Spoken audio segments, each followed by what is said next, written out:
મકાનો પાડી નાખવાની વાતોને આપણે સાંભળતા આવીએ છીએ. લોકોની આંખમાં જે આંસુ છે એ આંસુને આપણે જોતા આવ્યા છીએ. આજે જે લોકો બુલડોઝરો ફરે છે અને બેઘર બને છે, ભલે તંત્ર એનું કામ કરે, ક્યાંક ને ક્યાંક દબાણમાં હોય તો એ રીતે કરે, દયા વગર કરે, પણ જે આમાં ક્યારેક એવું થાય છે કે સૂકા વાહે લીલું પણ બળી જાય છે. પેઢીઓથી લોકો રહેતા હોય છે, પણ ક્યાંક કાગળમાં કાચું કપાણું હોય, ડોક્યુમેન્ટ્સમાં જે તે વ્યક્તિ શિક્ષણના અભાવે અથવા માહિતીના અભાવે કાચું કપાણું હોય અને બેઘર બની જાય છે. પ્રશ્ન એ થાય છે કે જ્યારે એ બેઘર બને છે ને, ત્યારે એ વિસ્તાર માટે, એ સમાજ માટે, આસપાસના માહોલ માટે બેઘર બનેલા વ્યક્તિના અને એના પરિવારના સભ્યોને નકારાત્મકતા જન્મે છે, જે આવતીકાલ માટે પર્ટિક્યુલર વિસ્તાર, સમાજ અને રાષ્ટ્ર માટે યોગ્ય નથી. અને એટલા માટે જે લોકોને ભગવાને ખૂબ આર્થિક રીતે સદ્ધર બનાવ્યા છે, આપણે લાખો અને કરોડોની ગાડીઓમાં ફરીએ છીએ, આપણે કરોડોના મકાનમાં રહીએ છીએ, સવિશેષ જે તે સમાજ, જે તે વિસ્તાર અને જે તે ધર્મના માન સન્માનો વર્ષોથી મેળવતા આવીએ છીએ.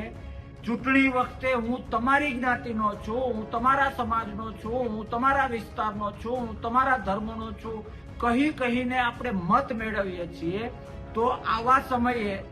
આ લોકોની, ભોગ બનેલા લોકોની, જેના મકાન પડી ગયા છે એવા લોકોની વાસ્તવિકતા જાણવાનો પ્રયત્ન કરવો એ આપણો ધર્મ છે.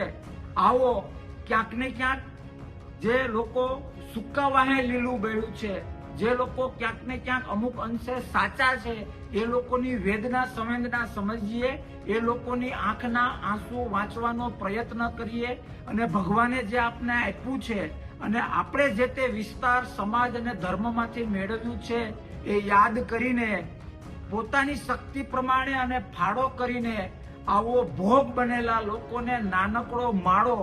આશરો, ઘર બનાવી આપીશું ને તો તમારો મારો રામ વધુ રાજી થશે. તંત્રએ ભલે જે કરવું હોય કરે, દબાણ હટાવે તો ભલે હટાવે, રિપીટ કરવું દયા વગર કે